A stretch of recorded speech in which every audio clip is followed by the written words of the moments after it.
জি আসসালামু আলাইকুম। আজকের ভিডিওটা তাদের জন্য যারা কিডনি রোগে ভুগছেন। আসলে কিডনিকে মানবদেহের লিকুইড ফিল্টার মেশিন বলা হয়। আমাদের সবারই দুটা করে কিডনি থাকে। আমরা প্রতিদিন যে খাবারগুলো খাই, প্রত্যেকটা খাবারের যে টক্সিক ওয়াশগুলো আছে, সেটা জলীয় অংশ, যেটা মানবদেহের বিষাক্ত পদার্থ, সেটা প্রস্রাবের মাধ্যমে দেহ থেকে বাইর করে। অর্থাৎ আমাদের এই কিডনি সিস্টেমটা, যেটা ইউরিনারি সিস্টেম, এটা আমাদের দেহকে শোধন করে। তো এখন কিডনি এটা একটা সাকশন বা ফিল্টার মেশিন। এটার মধ্যে অনেকগুলো সাকুরির মতো ছোট ছোট ছিদ্র থাকে। তো এই ছিদ্রগুলি যদি কোনো কারণে ব্লক হয়ে যায় বা বন্ধ হয়ে যায়, তাহলে কিন্তু পর্যায়ক্রমে কিডনি রোগ দেখা দেয়। এই কিডনি রোগগুলোকে বলা হয় ক্রনিক কিডনি ডিজিজ। আবার কারোর স্ট্রাকচারালি যদি প্রবলেম হয়, এটা ফাংশনালি প্যারেনকাইমাল ডিজঅর্ডারও বলা হয় বা ডিজিজ। এখন কিডনি রোগ কিন্তু হঠাৎ করে হয় না, ধীরে ধীরে হয়, রোগী বুঝতে পারে না। এটা সহজ ধরনের জটিল রোগ। বিশেষ করে যখন কিডনি রোগ ধরা পড়ে, তখন কি হয়, ডক্টররা আর কিছু করার থাকে না, এগুলাকে ডায়ালাইসিস করতে হয়। হ্যাঁ, কিডনি রোগ আছে কি নাই, এটা একটা সিম্পল একটা টেস্ট আছে, সিরাম ক্রিয়েটিনিন টেস্ট। অর্থাৎ রক্তের মধ্যে যদি বিষাক্ত প্রোটিনের পরিমাণ বাড়তে থাকে, তাহলে বুঝতে হবে যে আমার কিডনি সঠিকভাবে সাকশন করতে পারছে না। এখন কিডনি কি কি কারণে সাধারণত নষ্ট হয়? একজন সুস্থ মানুষ সাধারণত প্রতিদিন 2 থেকে 2.5 লিটার পানি খাইলে কিডনিটা ভালো থাকবে। আর যদি পরিমাণে কম খায়, তাহলে কিডনি ছিদ্রগুলো আস্তে আস্তে ব্লক হতে থাকে। নাম্বার 2 হচ্ছে যারা লবণাক্ত খাবার বেশি খাবে, কাঁচা লবণ, অতিরিক্ত লবণ চিপসের সঙ্গে খাওয়া হয়, সামুদ্রিক মাছ যদি খাওয়া হয়, তাহলে আস্তে আস্তে কি হয়, অতিরিক্ত লবণ জমতে থাকে সোডিয়াম হিসেবে ব্লাডের মধ্যে, সোডিয়াম ক্লোরাইড। তখন আস্তে আস্তে কিডনির ছিদ্রগুলো ব্লক হয়ে যায়। নাম্বার 3 হচ্ছে যারা ইউরিনেশন ন্যাচারাল যে ফ্লো আছে, অর্থাৎ প্রস্রাবের ব্যাগ যদি কেউ ধরে রাখে, তাহলে কিডনির ছিদ্রগুলো আস্তে আস্তে ব্লক হয়ে যায়। যারা ডায়াবেটিক পেশেন্ট, তারা ব্লাডে সুগার লেভেল বাড়তে থাকে, মানে গ্লুকোজ বেড়ে গেলে রক্ত গাঢ় হয়ে যায়, তখন কিডনির যে ছিদ্রগুলো এটা বন্ধ হয়ে যায়।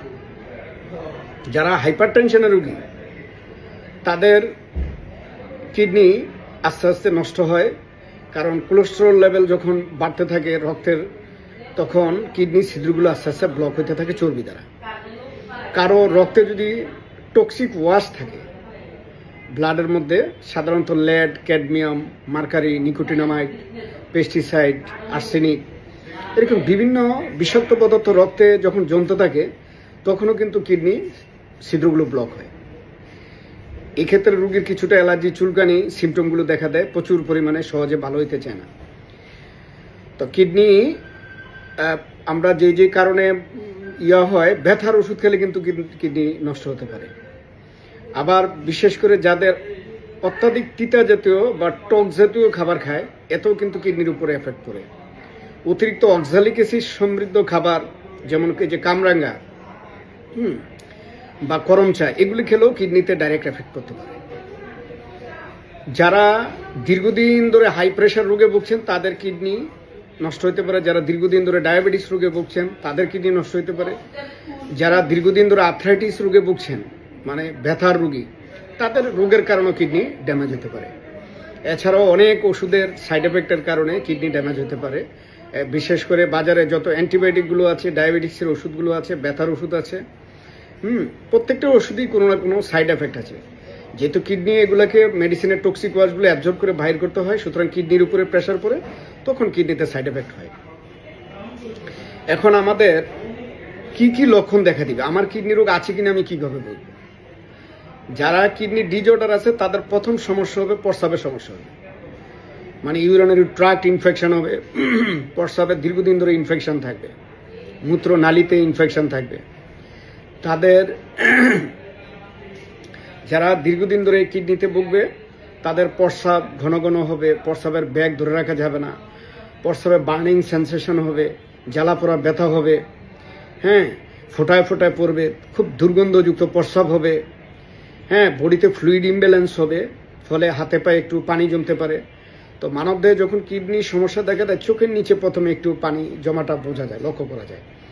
এরপর সেকেন্ডারি এফেক্ট হিসেবে আস্তে আস্তে ফ্লুইড ইমব্যালেন্স হলে লাঞ্জে পানি জমতে পারে, লিভারে পানি জমে যায়, অর্থাৎ ফুল বডি ওডিমা হয়ে যায়, যে কারণে কিডনি রোগী ধীরে ধীরে মারা যায়।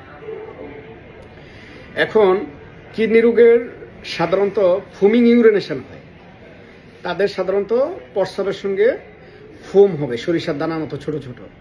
একজনে প্রস্রাব করে চলে গেল, 1 ঘন্টা পর্যন্ত ফোমটা থাকে, বুঝতে হবে যে সে কিডনি রোগী।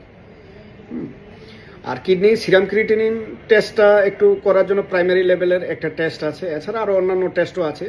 সিরাম ব্লাডের জাস্ট সিরাম ক্রিয়েটিনিন একটা টেস্ট করতে হবে। এটা সাধারণত পুরুষের ক্ষেত্রে serum creatinine 1.4 milligram per decilitre, আর মহিলাদের ক্ষেত্রে 1.2 মিলিগ্রাম পার ডেসিলিটার।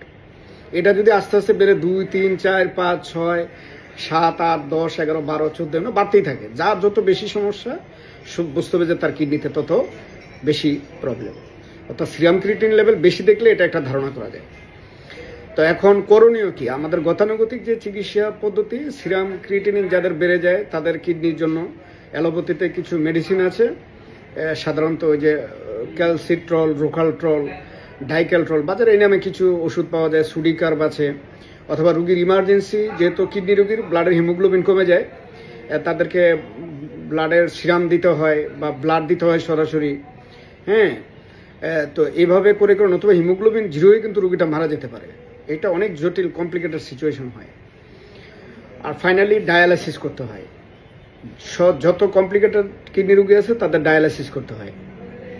তো ডায়ালাইসিস আসলে কোনো চিকিৎসা না, এটা জাস্ট একটা ম্যানেজমেন্ট। রুগী যতদিন বেঁচে থাকবে ডায়ালাইসিস করবে, সপ্তাহে 2 দিন অথবা 3 দিন। এমনও রুগী আছে ডায়ালাইসিস করতে করতে রুগীটা মারা যায়। আসলে ডায়ালাইসিস কিন্তু কিডনি রোগের কোনো চিকিৎসা না, এটা হলো ইমার্জেন্সি সিকিউর করার জন্য একটা ম্যানেজমেন্ট। এখন করণীয় কি? কিডনি রোগটা তাহলে কিভাবে ভালো করা সম্ভব? আয়ুর্বেদিক চিকিৎসা বিজ্ঞানে বরুণাদ্য লৌহ এরকম একটা প্যাটার্ন আছে, গোক্ষুর বীজের এক্সট্রাক্ট, এগুলো আছে, পাথরকুচি পাতা আছে। কিডনি রোগগুলো যেমন ওই যে বট গাছের যে কচি পাতা এবং নিম পাতা, এগুলা পেস্ট করে দীর্ঘদিন খেতে হয়, বড়ি করে শুকিয়ে সকালে রাত্রে। এরকম প্রাইমারি লেভেলের কিছু মেডিসিন আছে। তবে যারা একদম জটিল রোগী তারা ডক্টরের কাছে আসবেন, আমি আমার নাম্বার দিয়ে দিব ড্যাশবোর্ডে। আপনারা আসলেন, কিডনি রোগের যে অল্টারনেটিভ চিকিৎসা পদ্ধতি, যেটা ডায়ালাইসিসের বিকল্প, খুব সুন্দর একটা ট্রিটমেন্ট আছে, আপনি আজীবন সুস্থ থাকতে পারবেন। আর কিছু নিয়ম কানুন আছে, যারা কিডনি রোগী, নিয়মটা হলো মেইন ট্রিটমেন্ট। যেহেতু কিডনির ফিল্টারগুলো বন্ধ হয়ে যায়, লবণ খেলে বন্ধ হয়ে যাবে, কাঁচা লবণ খাওয়া যাবে না, একদম না। যেই খাবারে অতিরিক্ত পটাশিয়াম আছে, যেমন পালং শাক, তারপরে হচ্ছে আপনার কলা, এগুলি খাওয়া যাবে না।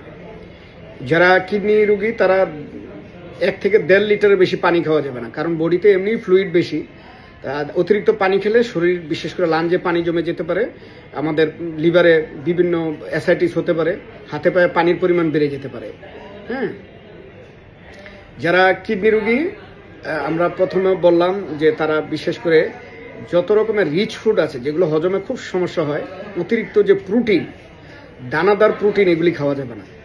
যেমন ডাল জাতীয় যত খাবার আছে, মুসুরির ডাল, খেসারির ডাল, মুগ ডাল, বিভিন্ন রকমের ডাল। অনেকে বলে যে স্যার মুগ ডালটা খাওয়া যাবে কিনা। না, কোনো প্রকারের দানাদার খাবার খাওয়া যাবে না।